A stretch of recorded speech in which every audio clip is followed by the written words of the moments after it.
Es un gusto, amados hermanos y amigos, poderlos saludar a cada uno de ustedes en el nombre de nuestro Señor Jesucristo. Sé que lo que escucharás será de mucha bendición para tu vida, pero antes tengamos un momento de oración. Amado Padre, gracias porque con la ayuda de tu Hijo Jesucristo, tú hoy nos vas a dar una palabra que quedará guardada en nuestros corazones y en nuestros pensamientos. Gracias, Señor, porque hoy nos harás entender que somos pecadores y necesitamos de ti.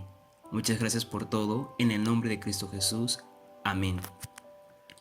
Las mujeres son una de las creaciones más bellas que Dios ha creado en nuestro planeta. En serio, ¿quién no se ha enamorado de una belleza tan espectacular? Altas, bajitas, flacas, llenitas, con dos piernas o en sillas de rueda, con dos brazos o solamente uno, no importa cómo estén, Dios las ha hecho bellas. Yo sé que no es el Día Internacional de la Mujer ni nada por el estilo, pero tengo que reconocer que la mujer es una de las creaciones más bellas que Dios ha creado. En la historia han habido mujeres que se han destacado por haber realizado un aporte científico, también en la literatura, en la educación o en alguna otra área de la vida. Esta clase de bellezas hay que reconocerlas, pero también han habido mujeres que se han destacado por haber realizado crímenes terribles. Si no fuera cierto lo que digo, entonces no habría cárceles de mujeres. Muchas de esas mujeres que hoy en día están detrás de una celda no ocupan un espacio solamente por haber robado o haber golpeado a una persona. Muchas de ellas eran asesinas en serie, otras eran líderes de cosas ilegales como venta de drogas, venta de órganos e incluso también de explotación sexual.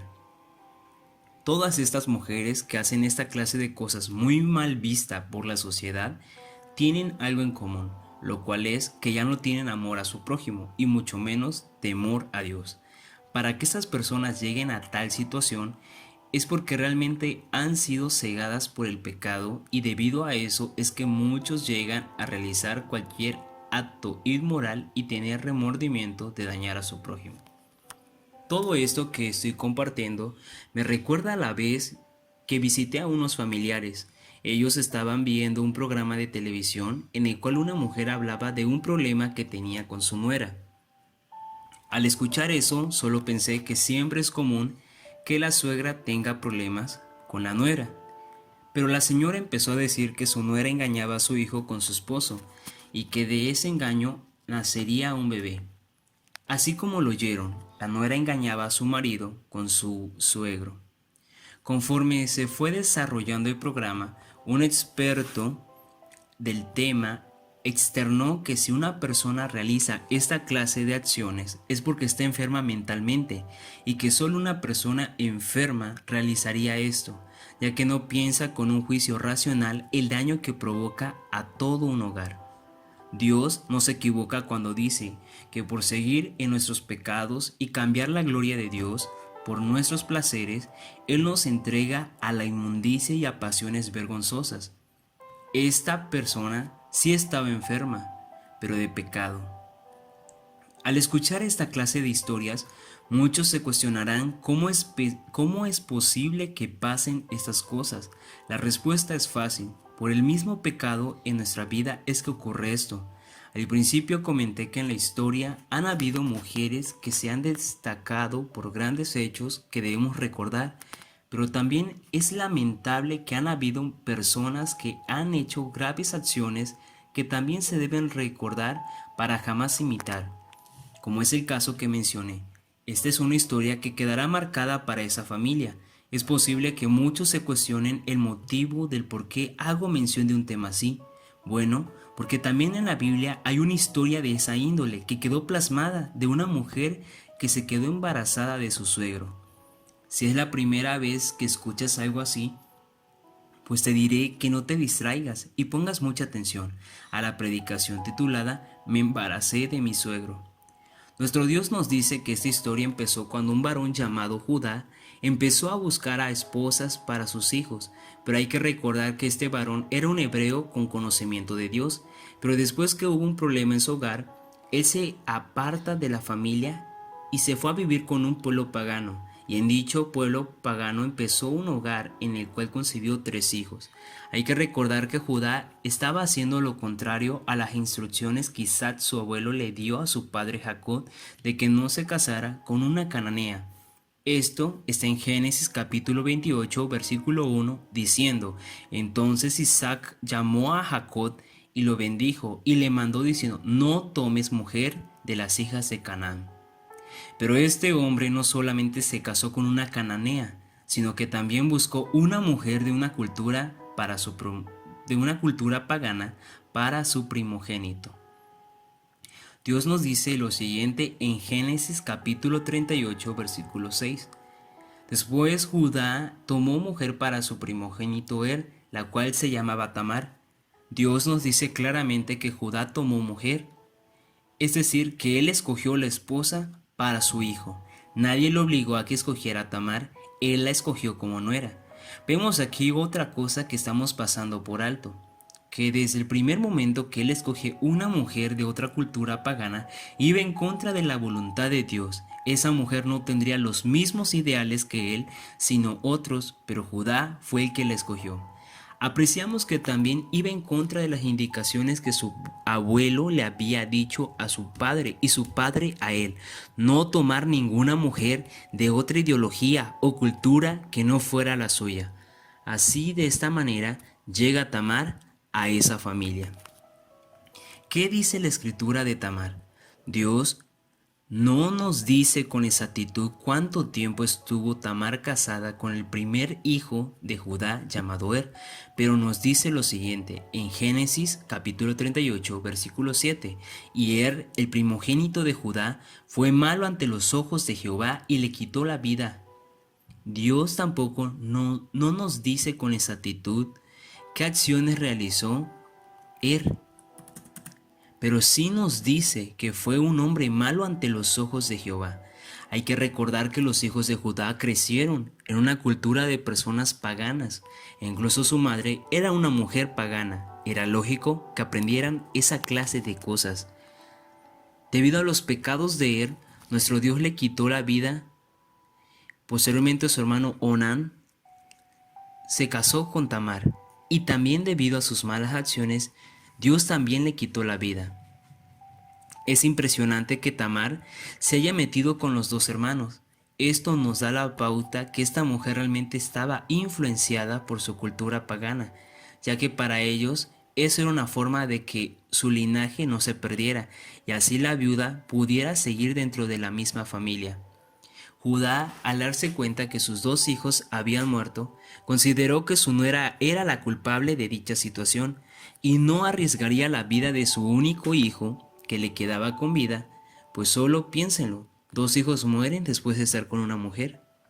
Debido a esa situación, Judá le dijo a su nuera que se fuera a casa de sus padres, con la promesa que le daría a su hijo menor tan pronto como creciera, aunque nunca pensó seriamente en hacerlo. Esto lo vemos cuando dice: porque dijo, no sea que muera él también como sus hermanos.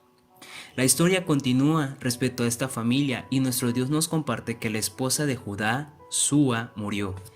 Este hombre, ante la aflicción, prefirió ir a consolarse en una fiesta de los trasquiladores de ovejas en Timnat. Eso se hacía año con año.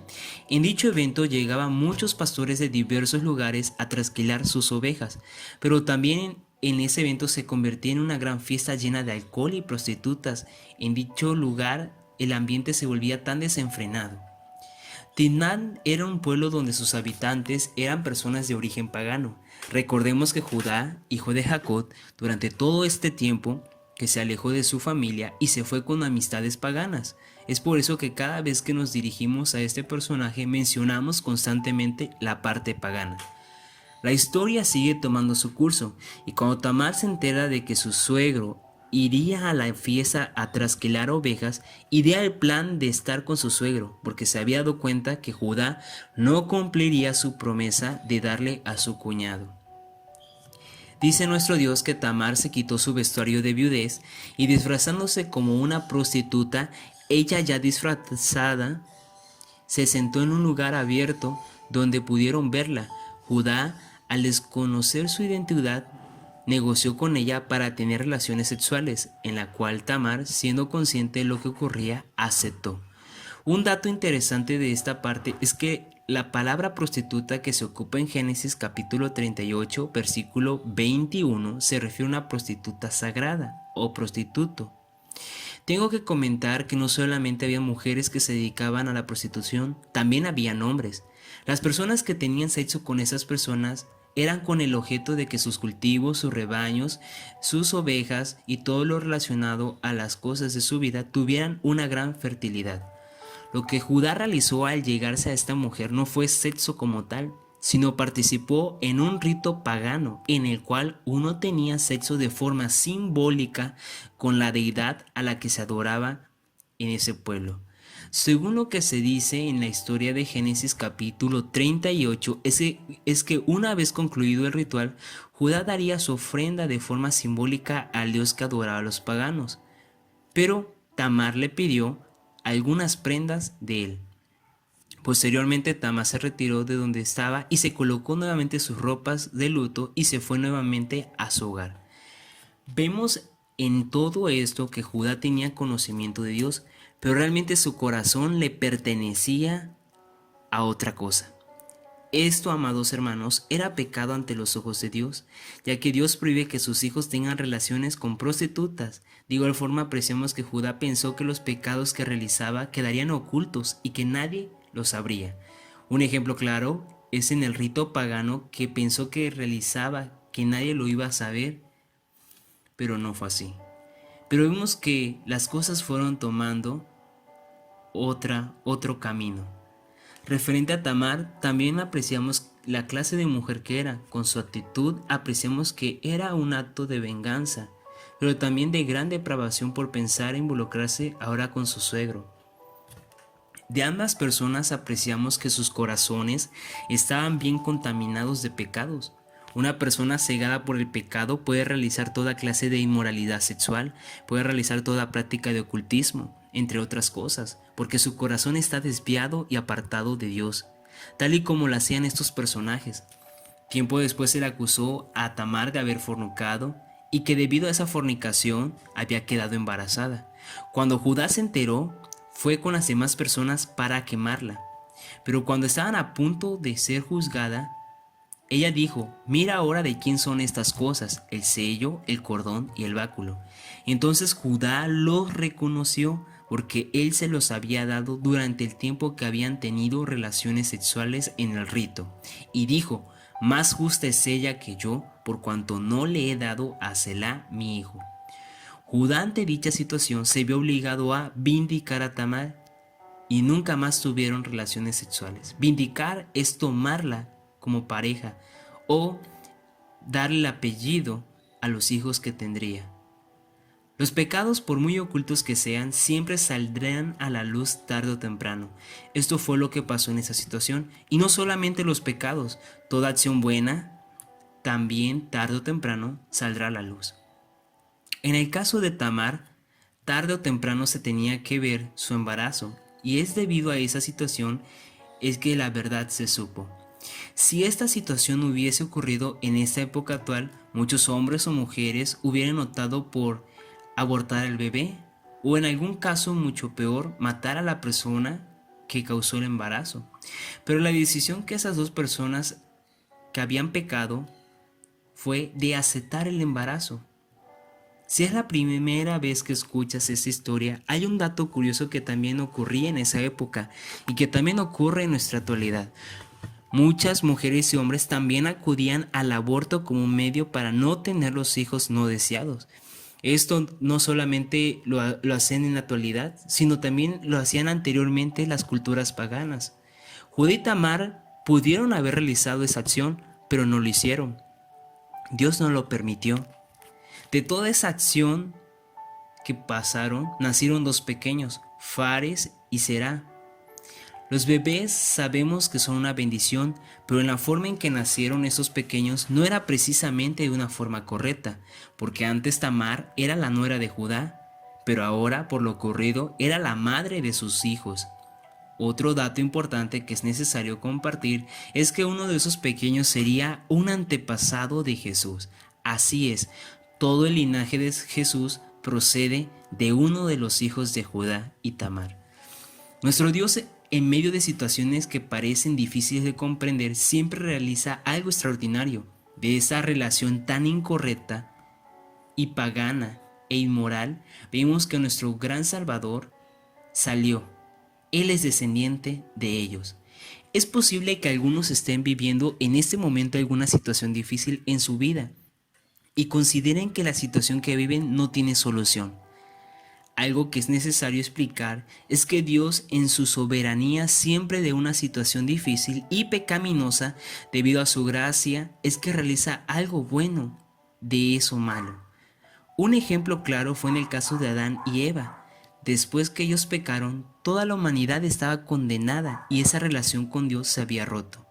Luego nuestro Dios fue haciendo pactos con algunos hombres para que fueran un pueblo especial de sacerdotes que le adoraran. Solamente la única forma que uno podía comunicarse era a través de ritos, pero aún así no cualquiera podía estar delante de la presencia de Dios.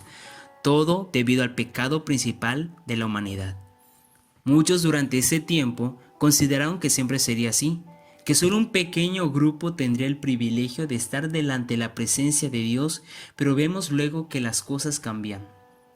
Dios manda a su Hijo Jesucristo para morir por todos los pecados de la humanidad y de esa forma restaurar esa comunión con Él. De esa situación tan dolorosa, Dios la fue encaminando a algo mucho mejor. Amados hermanos, no quiero decir que el pecado que practicaste es bueno, ni tampoco te invito a que peques y que Dios lo va a encaminar siempre a bien. No, hermanos. Cuando una persona llega arrepentida de su condición pecaminosa, nuestro Dios te redime de tus pecados. Y cuando tú empiezas a vivir una vida cercana a Él redirecciona esa vida de muerte que tenías y le encamina vida en santidad para Él. Solamente así se ocurre ese efecto. Es por eso, amados hermanos, que muchos de ustedes cuando salen de esa vida tan pecaminosa o salimos y se presenta la oportunidad de apoyar y aconsejar a una persona en una situación que vivimos, Dios nos da la sabiduría para apoyar a través de nuestra experiencia. Aquí vemos que Dios encamina nuestra situación para que dé frutos a los demás y su nombre sea glorificado. En otros casos, cuando son situaciones de índole sexual y debido a eso hay un bebé de por medio, muchos consideran abortar o regalar al bebé.